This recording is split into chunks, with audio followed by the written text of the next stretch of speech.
I thought we might start off today to give you a little helping hand with your New Year's resolutions if they involve weight loss, getting into shape, staying on track with your diet, or making a whole new foray into a really healthy way to live. We have enlisted nutritionist Sarah Di Lorenzo, who's with us in the studio. G'day, happy Australia Day. Hi, Ed. One of your many areas of expertise is in fasting, and I thought there's a couple of ways to do it. We've spoken about intermittent fasting before, yes, and there's a sort of a shortened version, which I believe is just sort of an early-ish dinner and then try and delay your breakfast across the next day. So you get maybe 12 hours plus of a fasting. And yours, of course, is a bit more, dare I say it, scientific, but also full on. Yes. What are the initial benefits of any kind of fasting? Let's start with that. And then maybe some people who are keen to give it a try or would like to chime in, we'll chat to you. And if you've got any questions for Sarah, 13 12 83 is our number. Okay. Fasting. What happens in the body when we give it a go? Okay, so to start, fasting is basically seen as a change in eating patterns. Yeah. So what happened, there's a lot of things that happen to us when our health benefits from fasting. First of all, we have weight loss. We have our human growth hormone increases up to fivefold, which basically means that it's more muscle, less fat, normalizes insulin sensitivity. The big one is it reduces your production of ghrelin. So ghrelin's our appetite, is a hormone that controls our appetite. So when we have a lot of people who are on just a regular diet, they tend to feel hangry, and that can derail them just from a weight loss program. But when you fast, you actually will realign or reset your production of ghrelin. They sound a bit like gremlins, and I'm thinking they do, but it's ghrelin. It's called GHERLAN. Yes, but you sort of feel really hungry initially, but then you kind of get used to it. You reset. It takes about 2 days to reset. So you reset your ghrelin when you go through a fasting period, and when you actually reset it, your body will then send appetite will be more about what the body actually needs than more to do with just being hungry or hangry. Okay. And then, of course, there's a lowering of triglycerides. But the interesting thing is when you fast, you actually will you won't lower your good fats, but you will lower your bad fats. So, right. Of course, cholesterol goes down, inflammation goes down.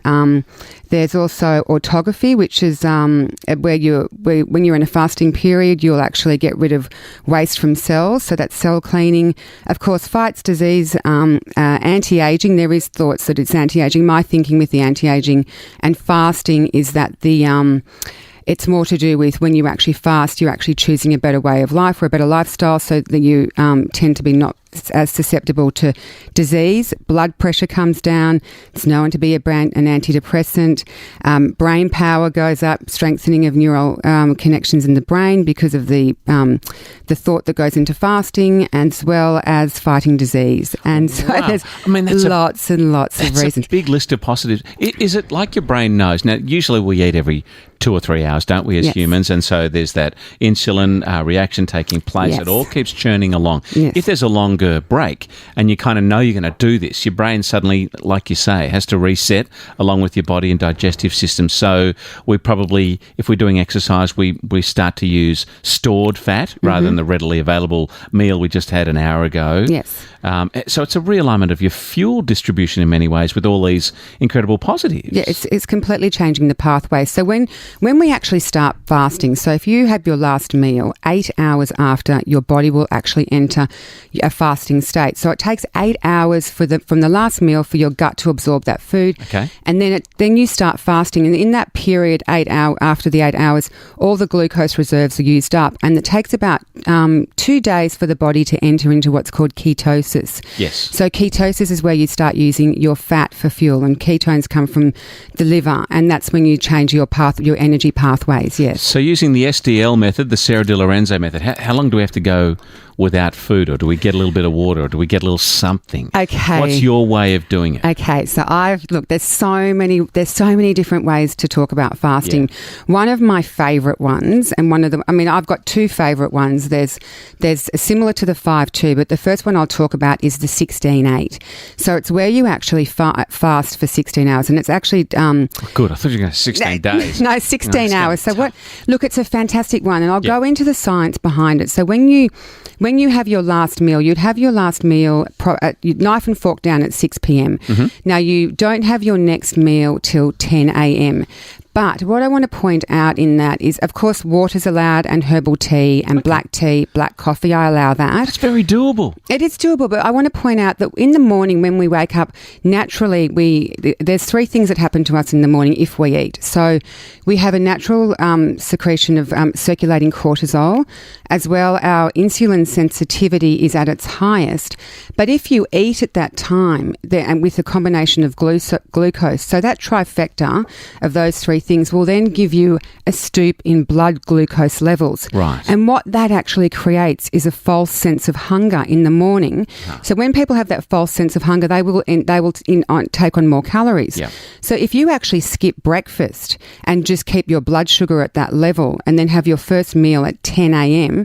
and do your 8 hours of eating between 10 a.m. and 6 p.m., that fast is fantastic. And I see great results off that. So what I suggest with that fast is you have your first meal at 10 a.m., have something really yummy like, eggs, spinach, if you want to put some grains through it, have your lunch around 2 o'clock. Mm-hmm. And then your last meal, it would be, of course, you'd start that prep at about 5 and last mouthful at 6 p.m. So listen to the end of my Better Living show and then at 5 sharp, start your dinner prep, yes. Definitely. But I see a lot of great results. That's quite doable. But that time-restricted eating, and just for all the listeners out there, if they're interested in fasting, a really great way, just as a beginner's 101, learn how to fast, is to do 7, and I start this off with people. I think everyone needs guidance with fasting. I do not recommend people go out there and do it unless they know what they're doing, they get some advice.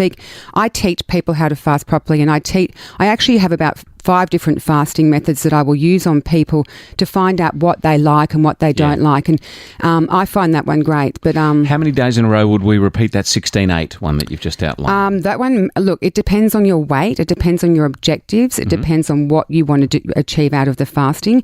If it's for weight loss, twice a week. Okay. What if you, sorry to interrupt, what if you also like to train in the mornings? Now, you're training obviously quite fasted. Yes. And you'll be probably hungrier. Yeah. How does that fit in? Is that okay? Or look, I think it's, again, individual. Everyone, and I say to everyone's got to listen to their own body. So if you're someone who's a regular exerciser, absolutely, and you've been doing it for years, stay with your program, stick with it, even if you are doing fasting, because your body's used to it. If you're on a fast day, I would not recommend at all going and doing like high intensity interval training, because you could end up, there's different. I just wouldn't recommend it at all. Plus, the other thing is if you're doing weights, it's really important to have that protein within half an hour of a weight session. So I don't recommend weights at all on a fasting day. But what about later in the day once you've had that first meal or something? Well, it's individual, and if you're doing it regularly, fantastic. But if you're a beginner, no. I think low intensity exercise for any beginner, if they're doing fasting with the objective of weight loss, then absolutely they should be doing some low intensity exercise, long walks, power walks, yoga, Pilates, things like that don't take too much, that aren't that high intensity. So. Jazzercise? No. Do you do jazzercise? I just wanted to say jazzercise. Did you? No, I don't. It's not up there with yoga lattes. All right, we'd love to hear what your resolutions are for 2018, whether it's a dietary one, to lose weight, to tone up, that sort of thing. And Sarah can help point out some great tips, shortcuts and great methods perhaps that might speed you towards your goals. Our number's 13 12 83. And if you get your call to air, you're in the running to win $10,000 cash as a little added bonus. We're not done with fasting yet. I'm sure you got some more methods up your sleeve. All right, we'll take a little break and come back with those here on your Better Living Afternoon Australia Day version. Great to have your company. It is Australia Day here at Talking Lifestyle. Ed Phillips with you for the Better Living portion of the afternoon. We're chatting with fabulous nutritionist Sarah De Lorenzo about fasting. It's an ever-evolving kind of part of the health world, and there's many ways to do it. Yes. There are shorter fasts and longer fasts. Now, intermittent fasting is kind of a hot topic too, I guess, in recent months as well. There's several ways to do it. So we looked at the 16 hours of fasting, then the 8 hours of, seems like non-stop gorging food. That's not quite right. Yeah. but sensible meals. Yes. You can also do, I think, a 5-2 breakdown as well. So what we need to focus on, I guess, is being careful not to chew through too much protein when we're on a longer fast. Yes, definitely. I mean, look, there is a few types to go through the types of fasting. Of course, as you mentioned, we've got the 5-2, which is basically for 2 days of a week, you have about 500 calories. Yeah. You can have those however you want. You've just got to know you've got to learn how to calorie count. And of course, intermittent fasting is really just is just cyclic. It's just food and non-food. That's what it means. We sort of do that anyway while we sleep, obviously. We get at least an 8-hour break, but that's kind of not enough to initiate the really positive kind of on-flowing effects that we want with a longer fast. Well, yeah, as I mentioned, it takes 8 hours to get into a fast. So sleep's great to start a fast on because you're basically getting through all half the work. You've done half of the work while you're sleeping. Yeah, definitely. But the other fast to look at, I mean, of course, there's religious types of fasting, but there's alternate day fasting, which I think is probably the hardest one to do. And it's where people do, say you're doing 2,000 calories one day. Yeah. If you do 2,000 one day, you do 500. You do quarter of your calorie intake the following day and then back again. So it's like a yo-yo. You do 2,000, then 500, then 2,000, then 500. I couldn't comply to that. I don't really recommend that. I don't promote that in my clinic. I don't avoid anything with yo-yo in it. I don't like anything with a yo-yo in it, or a merry-go-round for that matter. Off all those things, yes. Okay. There's the 5-2. Now, what about how do we manage this loss of protein, which can be a thing? We obviously want weight loss. It's a good thing for the majority of us, but you want that weight loss to come from the stored fat, absolutely, the fat that's around our organs, not from the muscle that we've worked hard to create. Yeah, definitely. And it's hard to build up muscle. So what I recommend is there's a lot. I don't recommend anyone does any kind of fasting over 36 hours. I think once you get in, so people will start a fast. I don't even like more than 24 hours.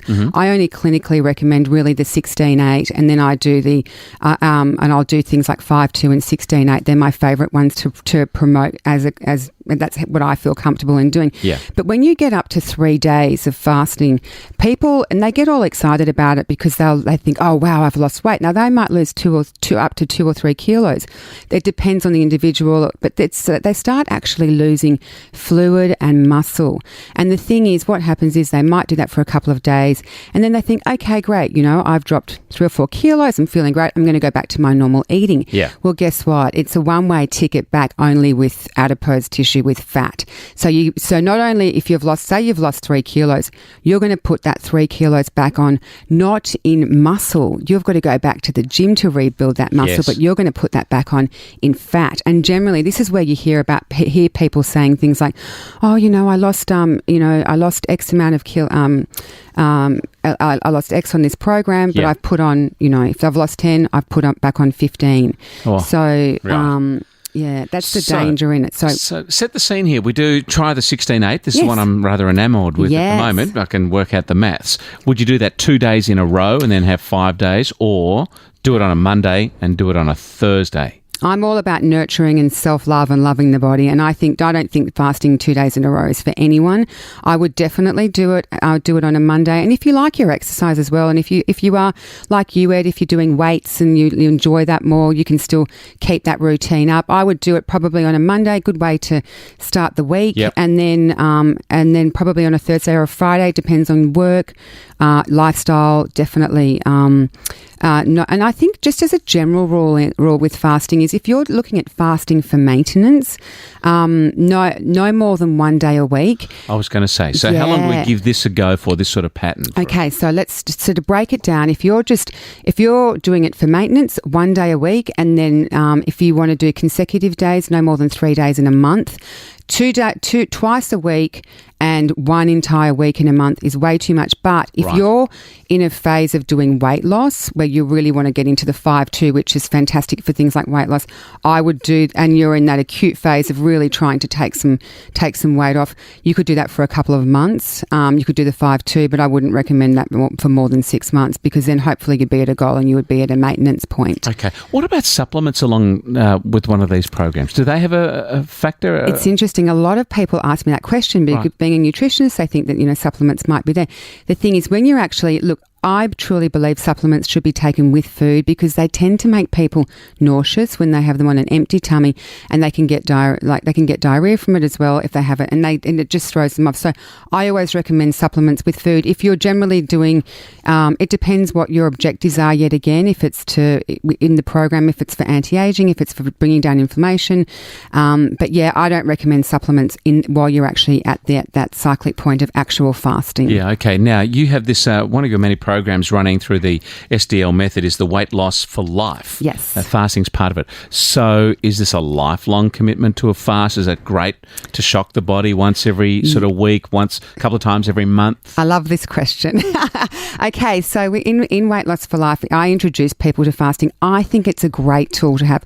I practice it, and I practice all different methods that I preach as well for depending on where I am in my life. But I do teach people in weeks 1 to 4. I teach them fasting just one day a week, and I just call it I want to make it nice and gentle. It's a 600 calorie day. Just get under 600 calories. But then in the back end of my program, because it is about weight loss, the last 4 weeks are actually doing it, the 5-2, similar thing.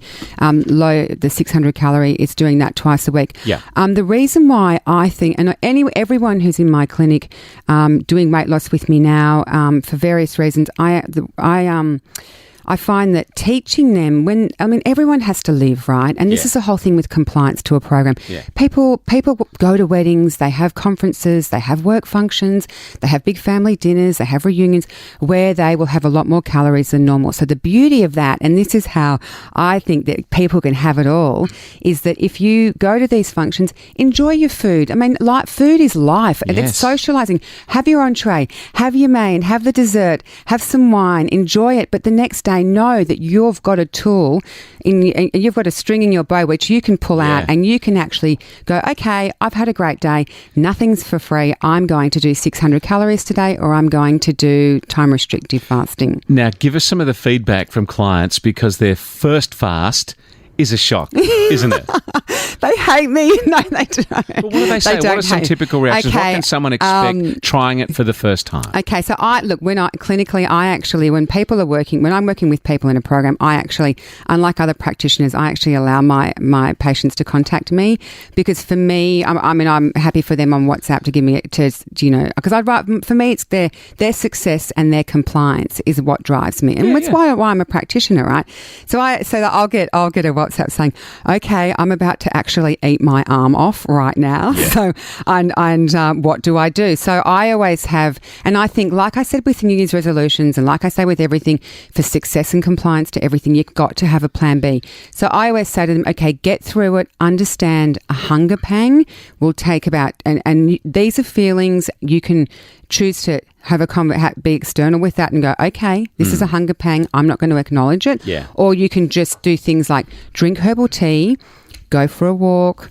If you can get yourself busy, there's a lot of things. I get have a coffee if you drink coffee, but a black one, and try to just read a book or just change your way of thinking. All right, we've been chatting about fasting as just, I guess, with the look to weight loss. Yes. Melanie's on the line in Briar Hill in Victoria with a question. Hi, Melanie. By the way, you're in the running for our 10 grand for getting through. Hello. Oh, hello. Is that Melanie? Yeah, go through. Sorry. Just got you. I was just wondering if there was any, if there's any benefit, and is it safe for people who don't need to lose weight to do fasting? Great question. Yeah. Yes, definitely. So, look, as I said before, hi, Melanie. There's so many reasons why people do fasting, and it depends. I mean, do you have something in particular in mind as to why you would want to start doing it?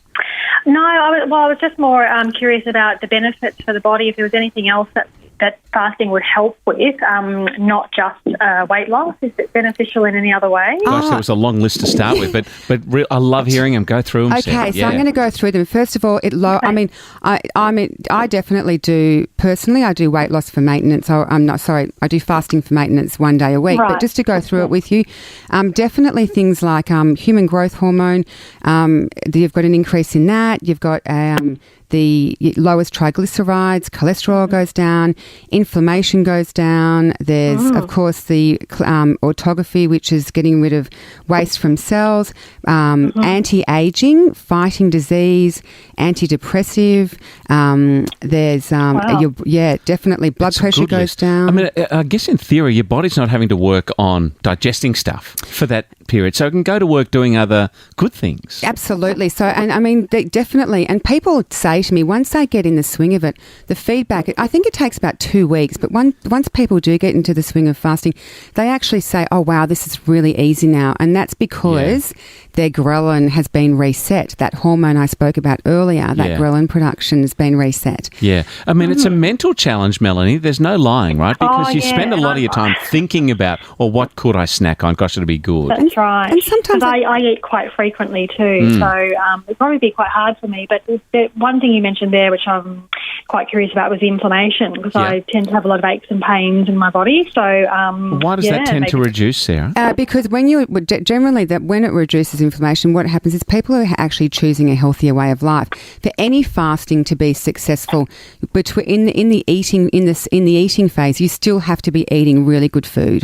So if you're eating processed food, rubbish, takeaway food, etc., soft drinks, you will not reap the benefits of fasting. So you still have to have a really clean diet. But basically, it brings down inflammation because it's you're making better choices. You're giving your body a chance to heal. You've got the autophagy going on, which is the cleaning up of the cells. And so let's give it a go, Melanie. Monday or a Tuesday, a 16-8, and we'll report back in a few weeks when Sarah's back here for our assessment. Yes. Mary Ann's in Blacktown in New South Wales. Both ladies in the running for our 10K for calling through on 13 12 83.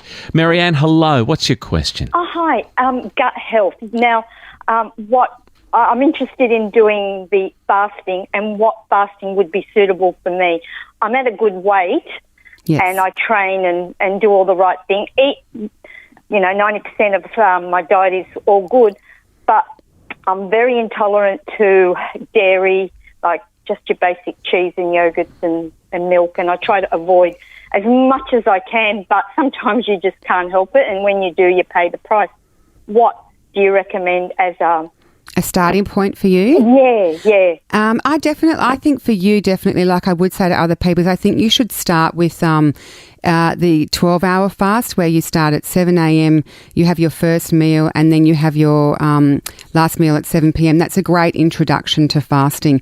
With as far as gut health goes, there's not, that's personal, but I would watch what I'd be eating in that stage, but having intolerances to dairy won't have any impact on fasting. All right, Mary, give it a go. The website for Sarah is sdlmethod.com. You got your Facebook, got your Instagram. Yes. Any downsides to trying a fast? No, I don't really think there is any downsides to trying it. No, I mean, of course, I wouldn't recommend it to anyone who's on any medication, who's pregnant, who's breastfeeding, children, things like that. People who fast for other reasons, where they don't take any fluid in, they might get dehydrated. I mean, there's just different things like that. Okay, but with a caution it comes, but in principle, definitely sounds really with a good. caution. Hey, thanks for that. Great heads up, great questions, everyone. Thanks to Mary Ann and Marilyn there in the running for the 13 12 83 $10,000 cash. We'll keep that line open across the course of the afternoon. Nice to see you. Happy New Year. Nice to see you too. Happy New Year. We'll see you in a week and get a little update on our fasting projects. Exciting. Okay. Thank you very much.